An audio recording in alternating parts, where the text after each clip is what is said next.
Hey everybody, so you're texting someone new and it's going great, or so you think. You send a hilarious meme, maybe a cute pic of your dog, and then crickets. Sound familiar? Don't worry, we've all been there. The truth is, texting is a delicate art, my friends. One wrong move and you're banished to the land of scene zones and unanswered messages. But fear not. Today we're diving deep into the 5 texting mistakes that are totally turning women off and, more importantly, how to fix them. Let's get this texting train back on track, shall we? Alright fellas, picture this. You're texting with this amazing woman. You know, the kind of woman who makes your heart race a little faster every time you see her name pop up on your screen. The conversation is flowing effortlessly, and you're both having a great time. The conversation is flowing, you're making each other laugh, you're sharing jokes, funny memes, and even those little anecdotes from your day that make her giggle. It feels like you're on the same wavelength and everything is just clicking. And then you hit her with the dreaded one-word reply. Cool. Okay. Nice. Suddenly, the lively conversation comes to a screeching halt. It's like you've thrown a bucket of cold water on the whole vibe. What happened to the fun, the engagement, the witty banter? It's gone, man. You're left staring at your phone, wondering where it all went wrong. You might even start second-guessing yourself, thinking, did I say something wrong? Or is she losing interest? Listen, I get it. Sometimes you're busy, sometimes you're tired, but trust me, one-word replies are conversation killers. They're like the silent assassins of texting. You might think you're just being concise, but to her, it feels like you've checked out. They make you seem disinterested, like you'd rather be doing anything else but talking to her. And that's the last impression you want to give. It's like you're saying, I'm bored, without actually saying it. And nobody wants to feel like that. So what's the solution? Easy. Engage with her. Show her that you're genuinely interested in the conversation. It's not rocket science, but it does require a bit of effort. If she asks you a question, give her more than a one-word answer. Tell her a story, share your opinion, ask her a question back, dive deeper into the conversation. If she asks how your day was, don't just say good. Tell her about something interesting that happened. Ask her a question back. Keep the dialogue going. If she mentions something she's passionate about, ask her more about it. Show her that you're not just passively participating, but actively engaging. Keep the conversation flowing, you know? It's like a dance, and you both need to keep moving to the rhythm. When you put in the effort, it shows, and she'll appreciate it more than you know. Make her feel like you're actually interested in what she has to say. Because, let's be real, everyone wants to feel valued and heard. It's a basic human need. And when you make her feel that way, you're building a connection that goes beyond just words on a screen. Because, newsflash, women love that. They love feeling like they're talking to someone who genuinely cares. So, next time you're tempted to send a one-word reply, take a moment to think, how can you add value to the conversation? How can you make her smile? Trust me, it's worth the effort. Okay, next up, we're tackling the fine art of not overwhelming her with your boundless enthusiasm. It's a delicate balance, my friend, and one that can make or break your budding relationship. Look, I get it. You're excited. You've met someone who makes your heart race, and you want to share every little detail of your day with her. It's natural to want to connect and keep the conversation flowing. You met someone cool, and you want to talk to her all the time. Every moment apart feels like an eternity, and you're eager to bridge that gap with a flurry of messages. But here's the thing, blowing up her phone with endless messages? Not cool, my friend, not cool. It can come off as desperate and overwhelming, and that's the last impression you want to leave. It's like you're trying to win a texting Olympics that nobody signed up for. You're sending message after message, hoping for a gold medal in communication. But instead, you might just be pushing her away. And let's be real, nobody likes a stage 5 clinger, right? It's important to show interest without smothering her. Balance is key. Think of it this way. Texting is like a tennis match. It's a game of give and take, a rhythm that needs to be maintained. You volley back and forth, you know? You send a message, she sends one back. It's a dance, a flow that keeps the conversation engaging and enjoyable for both parties. You send a message, she sends one back. It's a simple concept, but one that's often overlooked in the heat of excitement. You don't just keep lobbing tennis balls over the net while she's trying to catch her breath. Imagine being on the receiving end of a constant barrage of texts. It's exhausting and can quickly become annoying. Give her some space to miss you, to think about you, to actually want to hear from you again.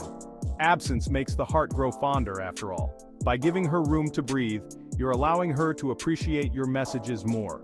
Remember, quality over quantity. A few well-thought-out messages can have a much greater impact than a constant stream of texts.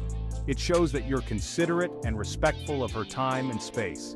When you do text, make it count.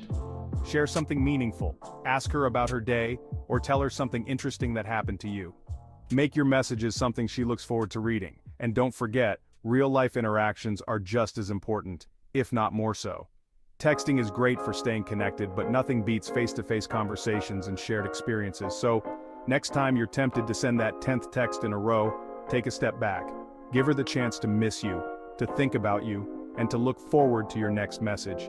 It's all about balance, and making sure your enthusiasm doesn't come off as overwhelming. In the end, it's about creating a connection that's enjoyable and sustainable for both of you. So, play it cool, keep the conversation flowing naturally, and let her come to you as much as you go to her. Happy texting. Chapter 3. Emojis, use sparingly, my friend. Alright, let's talk emojis. They're fun, they're expressive, they can definitely add some personality to your text. But, and this is a big but, too many emojis? It's like you're speaking another language, one that only toddlers and grandmas understand. Listen, I love a good dancing banana as much as the next guy, but when every other word is an emoji, it's just too much. Think of emojis like salt, you know? A little bit can enhance the flavor, but too much and it's just overwhelming. Use them strategically, my friend. A well-placed laughing emoji after a joke? Perfect. A string of 10 emojis to express your undying love? Pump the brakes, Romeo. Chapter 4. Tone it down, Casanova. Flirting versus forced. Now I know what you're thinking. Jimmy, you're telling me not to compliment her? To not flirt? Hold on, my friend, let me explain. Flirting is great, compliments are awesome, but there's a fine line between being charming and being, well, a little creepy. Constantly showering her with compliments or hitting on her in every text can come across as insincere, even desperate. And nobody wants to feel like they're being hit on by a used car salesman, right? The key here is balance, my friends. Mix it up. Have some genuine conversations, get to know each other, share some laughs. Then sprinkle in some lighthearted flirting, a genuine compliment here and there. Make her feel special, but don't overdo it. Chapter 5. Don't play games. The importance of timely responses. Okay, last but not least, let's talk about the fine art of responding to messages in a timely manner. In our fast-paced world, communication is key, and how quickly you respond can say a lot about you. It's not just about being polite, it's about showing respect and consideration for the other person's time and feelings. Look, I know we're all busy, but living in the digital age means being responsive. We have our jobs, our hobbies, and our personal lives to juggle, but that doesn't mean we should neglect our digital interactions. A quick response can make someone's day, while a delayed one can leave them feeling ignored or unimportant. You can't just disappear for days and then reappear like nothing happened. Imagine you're in the middle of a conversation in person, and the other person just walks away without a word. It would be confusing and rude, right? The same applies to texting and online messaging. And for the love of all that is holy, please don't try to play it cool by waiting hours to respond.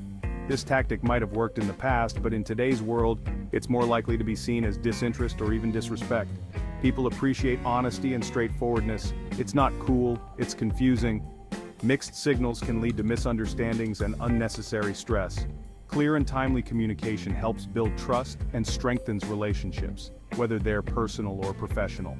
Here's the thing, when you genuinely like someone, you don't wait days to text them back. You're excited to hear from them and want to keep the conversation going. This eagerness shows that you value the relationship and are invested in it. You jump at the chance to talk to them. It's a natural reaction when you care about someone, so don't hold back. Let your enthusiasm show through your timely responses. So put down the video game, step away from the Netflix binge, and send that text. It only takes a few seconds, but it can make a huge difference in how the other person feels. Prioritizing communication shows that you care and are willing to make an effort. Trust me, a timely response goes a long way. It can turn a good relationship into a great one, and a casual acquaintance into a close friend. So, next time you get a message, don't hesitate. Respond promptly and watch your relationships flourish. Outro, let's get those texts back on track.